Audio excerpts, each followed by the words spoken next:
All right, Mekone, turn 24. We finished research and alteration. Then going to do conjuration, which we've talked about. Missed some site searching. Ubar declaring a profit now, probably related to that Ubar-Niflheim war. And then we sent our Polomark in to finish off the last of Hinnom's holdings, where he'd failed before, but he's a hero now. He's got some bodyguards. And it looks like there's some additional forces here. So this is a little bit more than what we faced last time. I'm not sure if these giants are, additional. They must be additional PD investment. I can't imagine. I don't know where he would have recruited them from. I don't think Hinnom gets any foreign recruit. Anyway, our guy's going through his updated script. So he did cast Temper Flesh on himself. So good choice. That is what we were hoping for. The slingers shouldn't be a problem. Now that he's got this fire shield, he should be a lot more killy, so hopefully, and he also has the plate, so fatigue should be a lot less of a problem. He's going in with 50 fatigue is not great, but it's not terrible either, so we'll see how this goes. And now his bodyguards are getting in. They are going to have a little more trouble. Yeah, there goes the human one, and this guy has routed. The morale in these guys is not as good as you might think. I think giving him these bodyguards was probably a mistake, and it's just something you have to be careful of. When you're sending thugs into these situations, that can probably handle it. He's taking a little bit of chip damage here. His fatigue is starting to stack up, so that is potentially a problem. But anyway, these bodyguards, they're not able to survive unless they're pretty impressive. In these kind of situations. But it looks like he's gotten, a lot of the human heavy infantry here. Some of them did get pulled off by the bodyguard, which is nice. We took a decent hit there. These giants could be a problem. You can see they're getting set on fire, taking damage from the fire shield. Yeah, he probably speared one right there. So yeah, fire shield definitely really useful. He's getting a few repels off. Just one more giant to go, and the human infantry are a little dangerous, and then of course he's routed. So he is getting a little bit of extra morale from the fire plate, some extra morale on the bless for Mekone, maybe not the worst idea.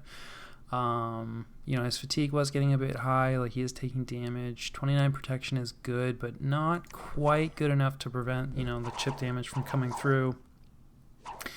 And, causing morale checks. He should be able to escape. It looks like, the human heavy infantry is routed. The slingers aren't really a threat, so these guys just, now he's going to head out here. Unless we lose him in the retreat, I think he's going to be fine. Let's see. So he successfully retreated. So again, we didn't lose him, so that's good, but, still don't have this province. This is a decent amount of PD. I don't know. He must have got his hands on some gold somehow, because these are some PD giants here.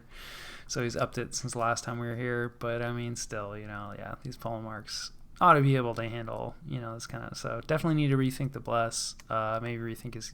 Can't change the bless at this point for this game. But maybe need to rethink his gear. And then we took control of this province where we were raiding against Ulm. No PD there. And then we had some luck events. So we got some blood slaves, some gold, and then some minus unrest and some more gold. So luck is it's feeling nice. Then we got another hero. Not sure what happened here. There just must not be a lot of heroes in this world. This guy hasn't done that much. He's got 6 kills, 1 in melee. He's our prophet. That's cool. What do you get? Enormous strength. It's not so great on giants. They're already really strong. But that's fine. We don't mind heroes. I think that covers events. So what are we up to? So our raiders are moving out. All moved back into here. Didn't choose to recapture anything. Not really sure what he's playing at. We're just sending our raiders. This is a pretty safe raid, assuming he doesn't PD dump. Obviously, this is a pretty dangerous raid, but, we don't really care so much about this squad. And this is a very valuable province, and, it cuts off his reinforcement paths a little bit. It's, it's an annoying place for him to lose, and a nice place for us to pick up, income-wise. And then, yeah, we were taking our basilisk for a walk. He's headed back now. I think originally I was worried that this army would make a play for Hinnom, and the basilisk is really slow, right? Map move 10, so he's pretty much a one province a turn sort of fellow. So I think I just started him out early so that he would have a hope of arriving in time to be used against this army. But of course, it doesn't look like Ulm is going for Hinnom here, so we're sending him back. He's just getting to stretch his coils. And so we're sending the main army all the way back home, still thinking that there's a decent chance he tries to jump on the capital. And if not, then, we should be able to combine with our Titan possibly and, more Peltasts. And then, hopefully, push him back and, start to take his territory. Let's see here. A few other movements. I think, there's just commander moving in. We're going to need to do some patrolling. We're recruiting more Peltasts here, just for patrollers. And then let's see, what are we recruiting at home? More of these lightly armored human hoplites, just looking to create a line that's going to, last for more than 2 seconds against Ulm's troops. I don't know if these guys will do it, but I definitely think they're going to last longer than our Helat Peltasts. And, they should distract at least, and take some pressure off of our, Giganti hoplites, because we definitely don't want them to be seeing all of the Ulmish troops' attacks and, trying to put the Peltasts up in melee. That's not great. And then I think we are moving, let's see, this Air Mage and Priest are just also headed over to Hinnom, probably to do a little preaching and maybe some site searching on the way. It looks like I've, again, given up on any thoughts of infrastructure. Still not feeling very secure, right, against this Ulmish army, and don't completely know, he definitely has at least a little bit more, probably significantly more, so we're sending our scout onto his capital this turn, to try to find out, hoping that we'll maintain sight on this, because we'll take this province, so we'll see. We starting to get like that other batch of scouts, moving out into his territories, so we should start to get some better information and see, okay, how much is he going to be supporting this army, but definitely expecting that, he's going to be throwing his full weight at us, so, continuing to recruit soldiers, and don't really have the money right now for infrastructure. So I'm not sure what Kailasa is up to. They still have, some sacreds on our border. Some of them looks like they've pulled back a little bit. Marverni actually raided out, so still at least a little bit alive against, TNN. So that's good news. Definitely don't want TNN to just steamroll. Still not sure, if Kalos is thinking about jumping in and trying to vulture this, or what the story there is. We do have our one scout. No, we have 2 scouts over here. Nice. So one scout that's going to come over and try to figure out, well, what is going on top of Marverni's capital. And then this scout is, just continuing to look around and, here's Pangea. That's interesting. So just trying to get the shape of the world, which, I still really don't know a whole lot. I have vague ideas, decent ideas about, my neighbors, but not nearly as much information about neighbors, which can be very useful. So kind of a slower turn. Let's see, continuing to get pole marks. We're just getting a cheapo mage here, because again, don't have a ton of money. So that's kind of where we're at. Consolidating our forces, getting ready to push Ulm out of our lands and maybe counterattack, and trying to keep up the raiding pressure. So that was turn 24. All right, Mekone, turn 25. One of our raiding groups, I think this is the Peltasts, met no resistance, taking this back from Ulm. And the other one, he did leave PD, so let's take a look at this raid. This is our Etten and Militia Squad. And this is probably a roughly 6 PD, maybe a little bit more. And it also looks like, I think, this... I don't think this is a PD commander, although maybe, because it's just enlarged from the Bless. I was thinking he was shrunken, but nope, that's just the Bless. This guy's pretty lame. We may have seen this guy. I feel like I've seen these paths. And then also, this is Ulm's hero. So he is definitely not part of the PD, so it looks like we caught some site searchers. And, our militia's just going in. This PD is not very good, but there are a few heavy infantry mixed in. The archers are going to be a problem for our very lightly armored militia. And, we got our Etten. He doesn't actually have very good protection either. His skills are okay, but he only gets the one attack. So he looks impressive, but certainly you don't want to get hit by him. But kind of incidental in this battle. But yeah, it looks like our numbers are telling here. So we'll see, unless these casters, have something. So he cast Fascination, which is like a sort of a stun spell. I don't actually know exactly how it works. Okay, it looks like it didn't work, so because he's still moving forward. Word of Stone, that's like a Holy 3 spell. Yeah, so we're through now into the archers. This is looking good. Militia are not great, but against archers, that's a good. Yeah, this is one of the big problems. In addition to their skills and etc. being pretty awful, their morale is not great, and they did take a decent number of casualties. So it looks like they've all routed. However, our Etten is still trucking, and I think he just took out the Ulmish hero. Ouch! So that hurts. That's good news for us. I don't know if he's going to be able to pull this off. I think this is just the PD commander here, the warrior chief, but they're no joke. He could definitely, our Etten is like, nope, no thanks. Don't want any part of this. He's pretty injured. He might go down to the arrows here. We'll see, but I think he probably will escape. Arrows at range, not too accurate. You need a lot of them. So that raid did not work out. However, for the cost of 16 militia, which we got for free, we did kill a hero. So I don't know. I call that a good trade. Definitely a reason potentially to have your site searchers set to retreat, so they don't really participate. If they get caught by raids. Although this is enough PD investment. That maybe he was hoping to back it up, with these casters, and which did work, right? This raid did get defeated. I don't know. The casters got a few kills. But anyway, backing up your PD with casters, absolutely a valid strategy. But, if you're not confident in your script, or your PD, I'd say having site searchers on retreat is definitely useful, help you avoid stuff like this. But go Etten. But the raid didn't work, so and then Throne of Fortune, spreading luck. It doesn't really matter too much for us because we have full luck, and at this point I think our scales have pushed out into most of our territory. We caught a Colossus Scout on our capital, one of the advantages of having dumped a ton into PD, I guess. So that's good.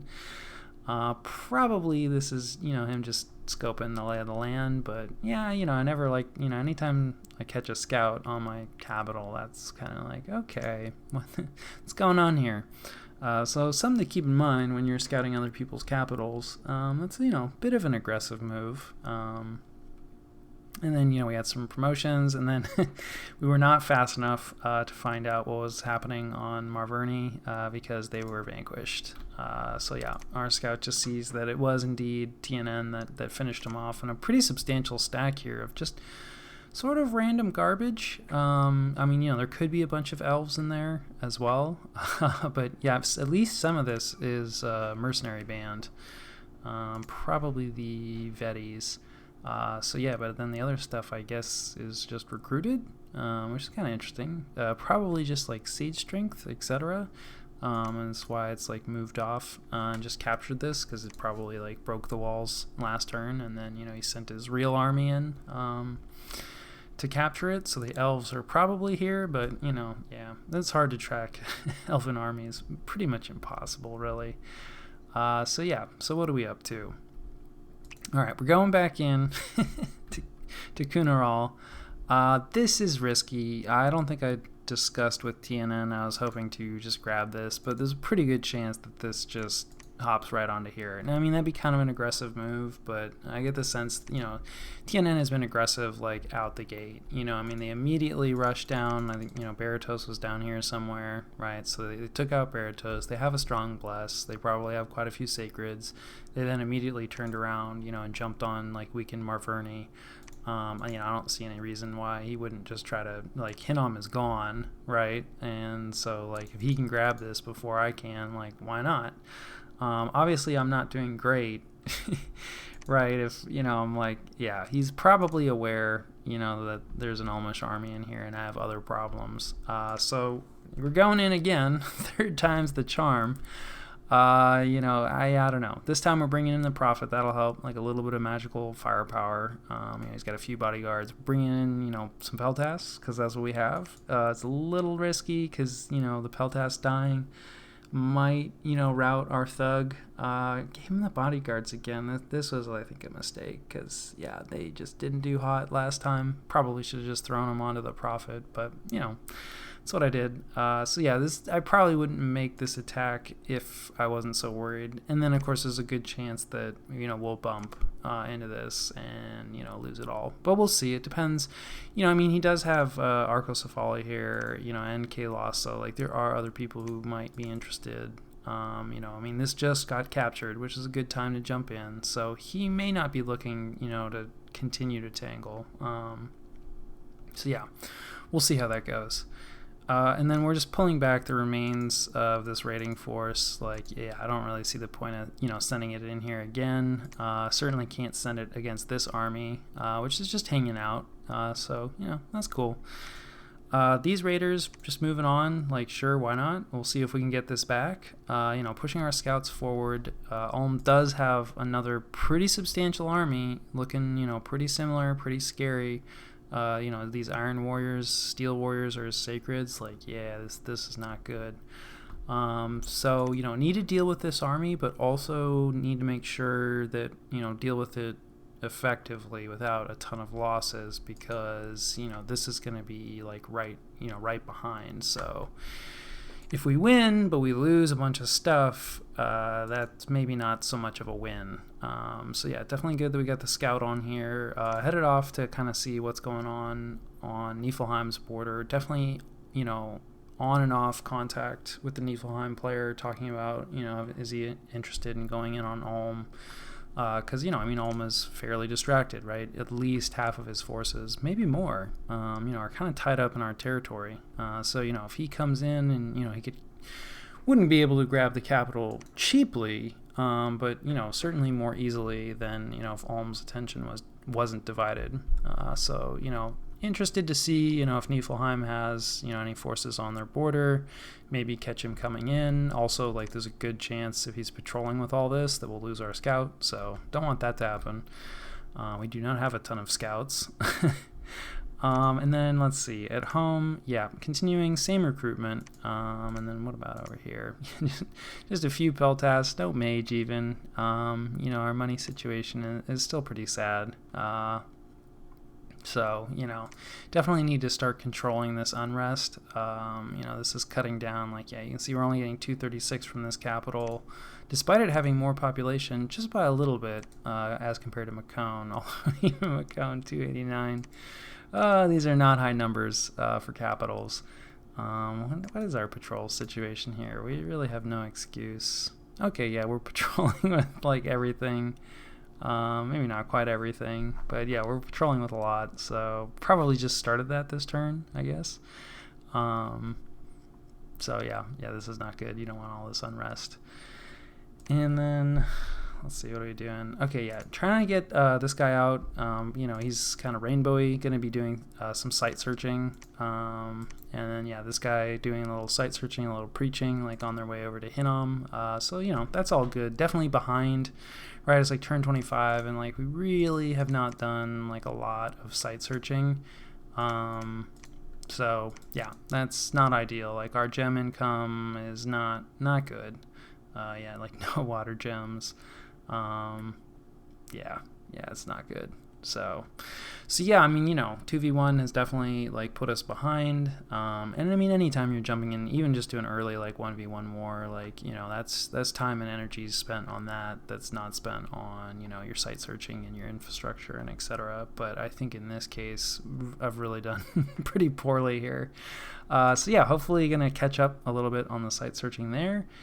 And yeah, I guess, one more thing for research. I think this is a slight alteration. I pushed alteration 5 ahead of the conjuration research that I had planned, which I think is a good choice. We've talked about that a little bit. We're mostly looking at Maws of the Earth. So I think that's going to help a lot, like in an army engagement with Ulm. Probably more so than, the utility of Conjuration 3, which is really nice and will help, with actually casting Maws of the Earth. But, if he chooses to come in, 244 research, we'll probably get it in 2 turns. Should get it in 2 turns. But we may not. That might be too late for a battle. So, the sooner we can get that off, the better. More important than, the utility research of Conjuration 3. So, yeah, that was turn 25. All right, Mekone, turn 26. We actually had 2 throne claims this turn. So this is probably Pangea, it looks like. Crystal Throne. I think it's a pretty good one. I think you can recruit Earth Astral Mages out of that. Very nice.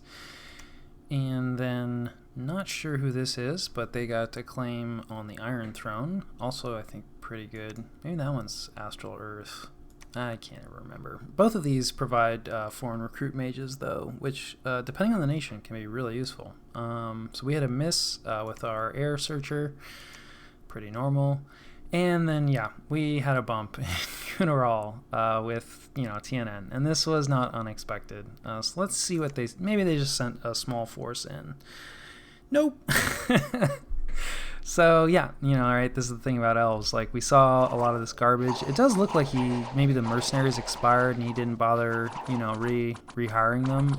But these are his sacreds.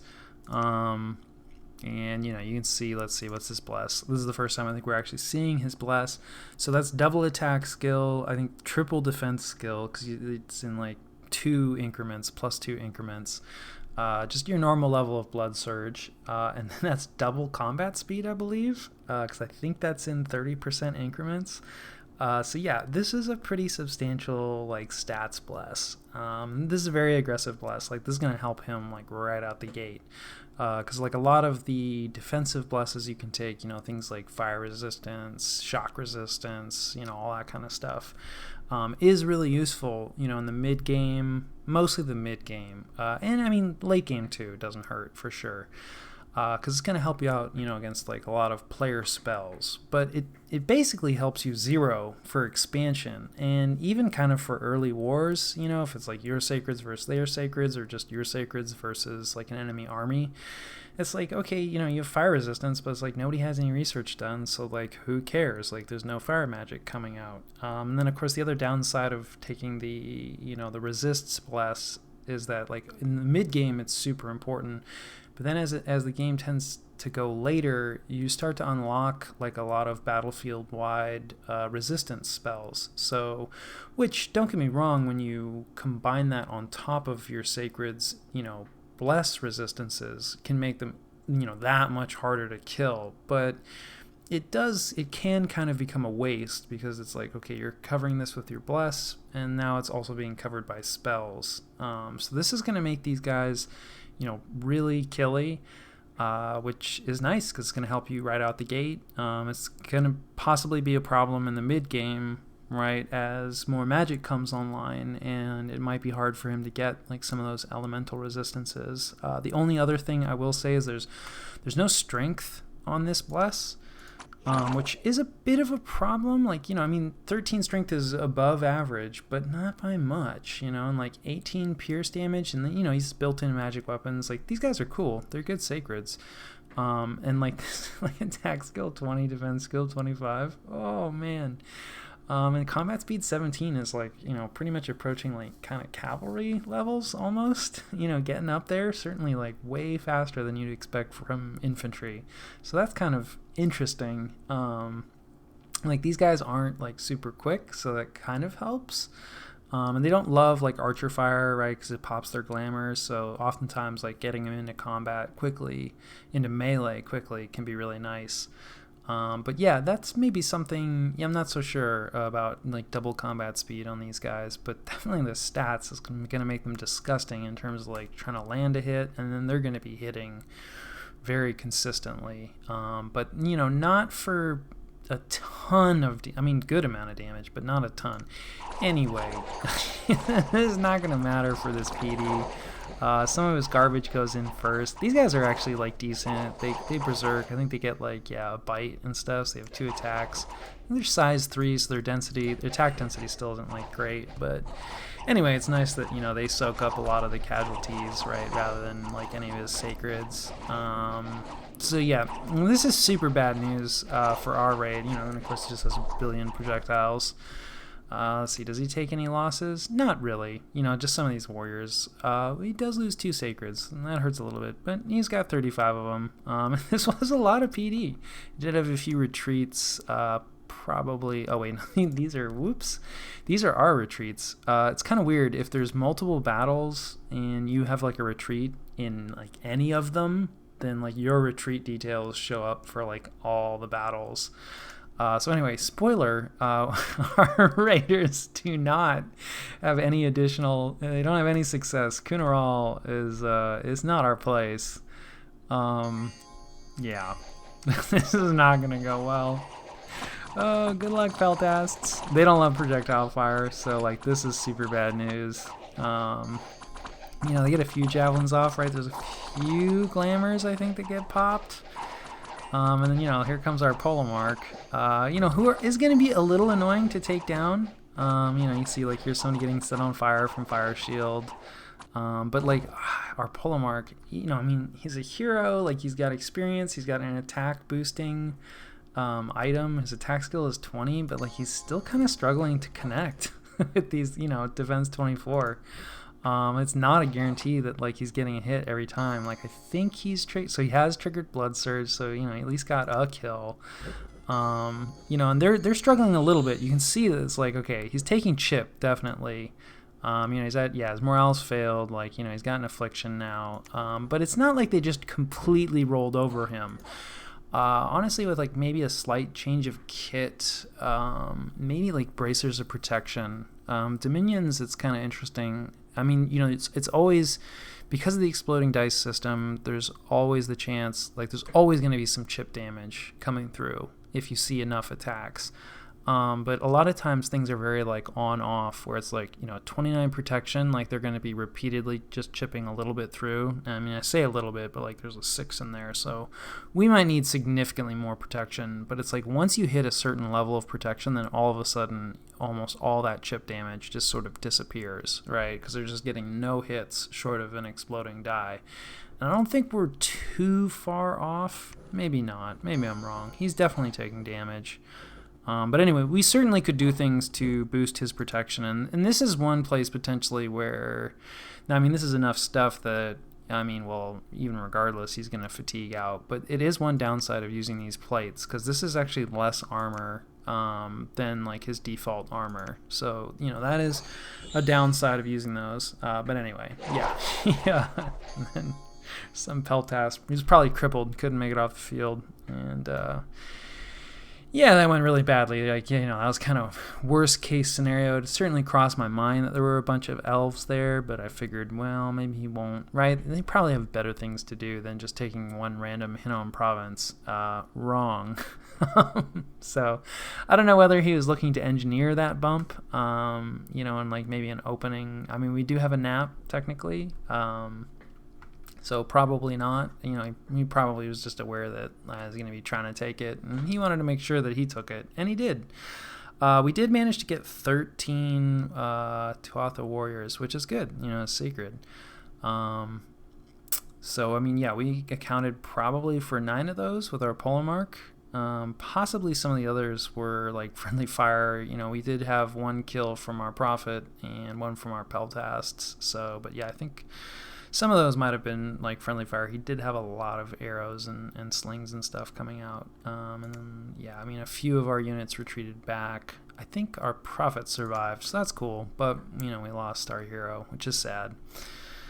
And then let's see. We had a battle. These are our raiders. I don't think this is very interesting. Yeah. So there's a little bit of PD, Horse Tribe, but, you know, 30 Peltasts. We lost some, but took the province.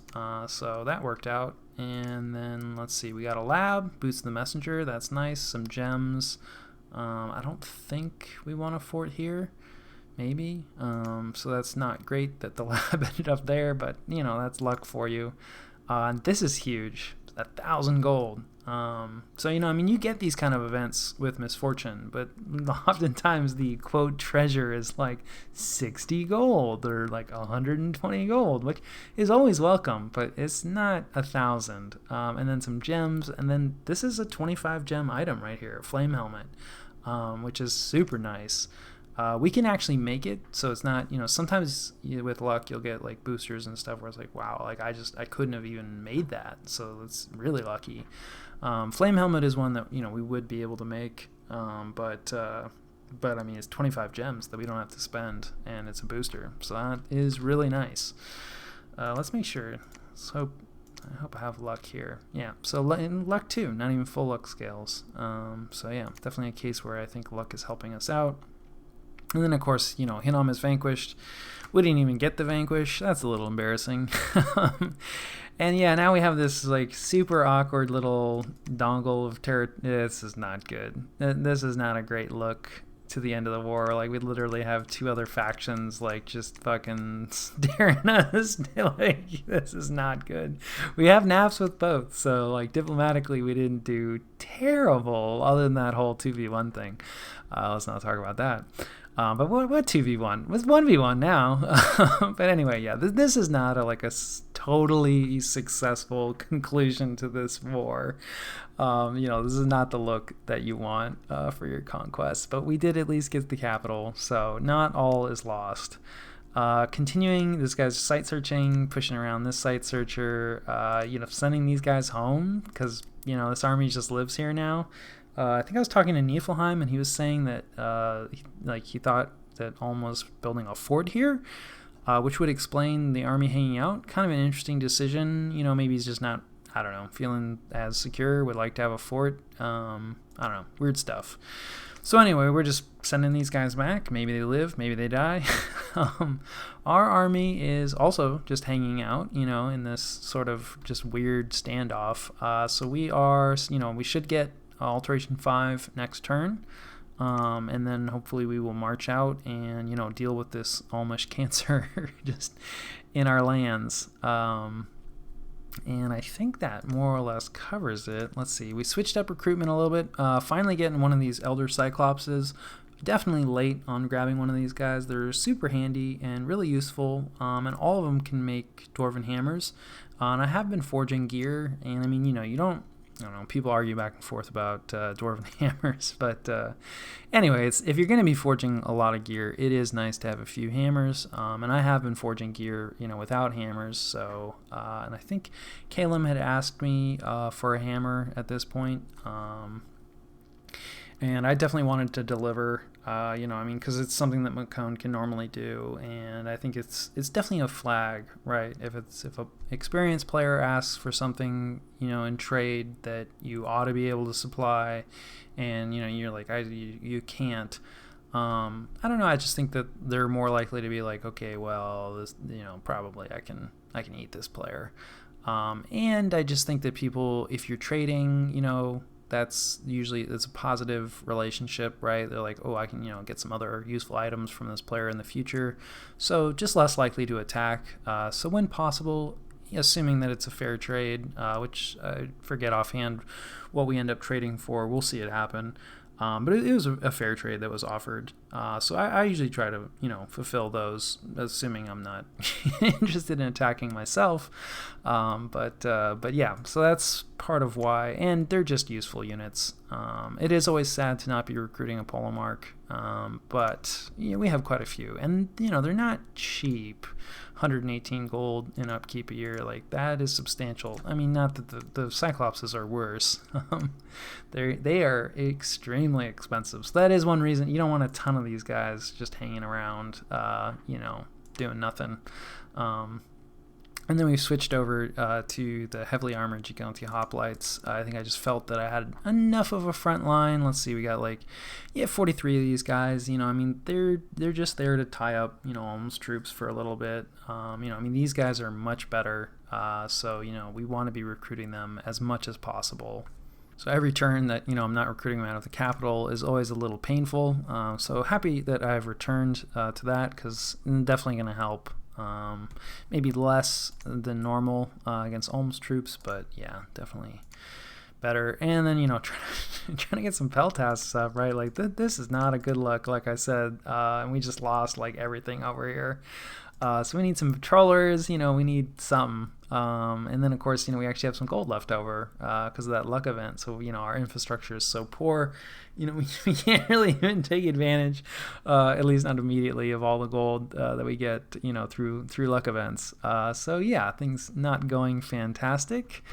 I think that more or less covers it. All moved out to this border, maybe to collect these like heavy infantries that he seems to be recruiting from here, or maybe he's like, hey, I like the look of that 2v1 Mekone was in. Let's go after Niflheim. So we'll see.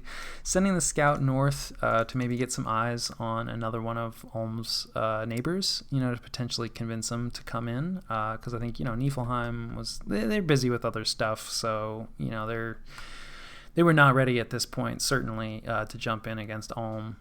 So, just looking, and Calum had no interest. So, let's see. Who's to the north? Do they have any interest? Always good, to try to bring, if you're confident, just go eat the player yourself. Don't tell anybody it's happening. Get all their land. That's the best. But oftentimes, it's nice to have some help. And this is one of those times where, certainly if this army was redirected to the north, that would be great for me at this moment. And let's see, research, the same. Yeah, we talked about that. And yeah, kind of a shorter one, but I think that covers turn 26.